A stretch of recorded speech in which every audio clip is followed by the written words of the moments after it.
മഹാരാഷ്ട്രയിൽ ഫലം പ്രഖ്യാപിച്ച ഒന്നാം ഘട്ട തദ്ദേശ ഭരണ സ്ഥാപനങ്ങളുടെ തെരഞ്ഞെടുപ്പിൽ BJP നേതൃത്വം നൽകുന്ന മഹായുതി സഖ്യം പ്രതീക്ഷിച്ച പോലെ വലിയ വിജയമാണ് നേടിയത്. 246 മുനിസിപ്പാലിറ്റികളും 42 നഗരപഞ്ചായത്തുകളും അടക്കം 288 തദ്ദേശ ഭരണ സ്ഥാപനങ്ങളുടെ ഫലമാണ് കഴിഞ്ഞ ദിവസം പുറത്തു വന്നത്. അതിൽ 212 ഇടത്ത് വിജയിച്ചത് മഹായുതി സഖ്യമാണ്. 52 ഇടത്താണ് മഹാവികാസ് അഘാഡിയിലെ ഘടകകക്ഷികൾ വിജയിച്ചത്. പക്ഷേ രാഷ്ട്രീയ നിരീക്ഷകരെ സംബന്ധിച്ചിടത്തോളം ഏറ്റവും വലിയ ഒരു അത്ഭുതമുണ്ടാക്കിയത് കോൺഗ്രസിന്റെ പ്രകടനമായിരുന്നു. 288 അംഗ നിയമസഭയിൽ വെറും 16 MLA മാത്രമുള്ള കോൺഗ്രസ് ഒറ്റക്കാണ് മത്സരിച്ചത്. ഒറ്റക്ക് മത്സരിച്ച് 35 തദ്ദേശ ഭരണ സ്ഥാപനങ്ങൾ വിജയിക്കുമെന്ന് ആരും കരുതിയിരുന്നില്ല. പ്രത്യേകിച്ചും നിയമസഭയിലെ പരാജയത്തിന് ശേഷം 50ഓളം പ്രമുഖ കോൺഗ്രസിൻ്റെ നേതാക്കളാണ് നിലവിലെ ഭരണത്തിലുള്ള BJP, അതുപോലെ തന്നെ ശിവസേന, ഷിൻഡെ വിഭാഗം, NCP, അജിത് പവാർ വിഭാഗം എന്നീ പാർട്ടികളിലേക്ക് കൂറുമാറിയത്. എന്നുമാത്രമല്ല പല സ്ഥലങ്ങളിലും കോൺഗ്രസ് സ്ഥാനാർത്ഥികളെ പിൻവലിപ്പിക്കുവാനും അതുപോലെ തന്നെ പലരെയും നിർബന്ധിച്ച് ഭരണകക്ഷികളിൽ ചേർക്കാനുമുള്ള ശ്രമങ്ങൾ നടന്നിരുന്നു. അതും പോരാഞ്ഞിട്ട് ഏതാണ്ട് 5000 മുതൽ 10000 രൂപ വരെയാണ് ഭരണത്തിൻ്റെ തണലിൽ 3 ഭരണപക്ഷ പാർട്ടികളും കൂടി തങ്ങൾക്ക് വോട്ട് ചെയ്യാനായി വോട്ടർമാർക്ക് അവസാന ദിവസങ്ങളിൽ വിതരണം ചെയ്തത്.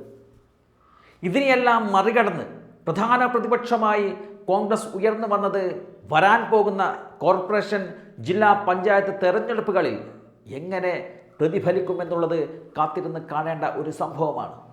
നിലവിൽ ഫലം പ്രഖ്യാപിച്ചതിൽ BJP 128 സീറ്റിലും, ഷിൻഡെ വിഭാഗം 52 സീറ്റിലും, കോൺഗ്രസ് 35 സീറ്റിലും, അജിത് പവാറിൻ്റെ NCP ഏതാണ്ട് 32ഓളം സീറ്റുകളിലും, ഉദ്ധവ് താക്കറെയുടെ ശിവസേന 9 സീറ്റുകളിലും, ശരത് പവാറിൻ്റെ NCP 8 സീറ്റുകളിലുമാണ് തദ്ദേശ ഭരണ സ്ഥാപനങ്ങളിൽ വിജയിച്ചത്.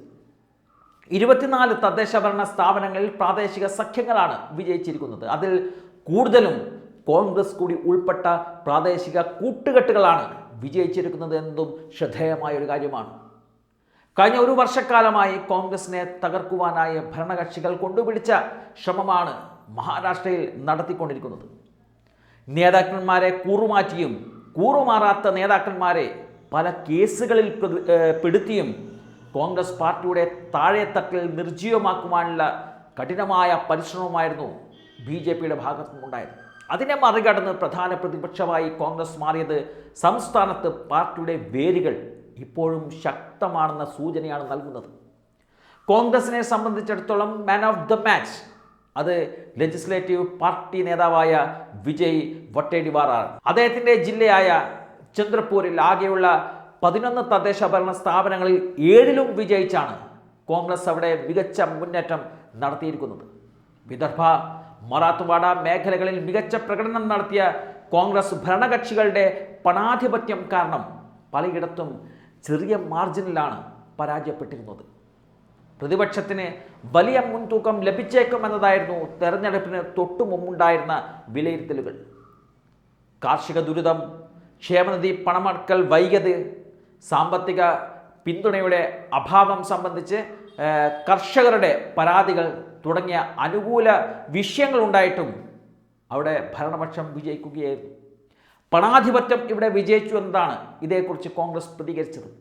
എന്തായാലും മഹാരാഷ്ട്രയിൽ കോൺഗ്രസിനെ എഴുതിത്തള്ളാൻ ആയിട്ടില്ല എന്നുള്ളൊരു സന്ദേശം തന്നെയാണ് ഇപ്പോൾ നൽകിയിരിക്കുന്നത്.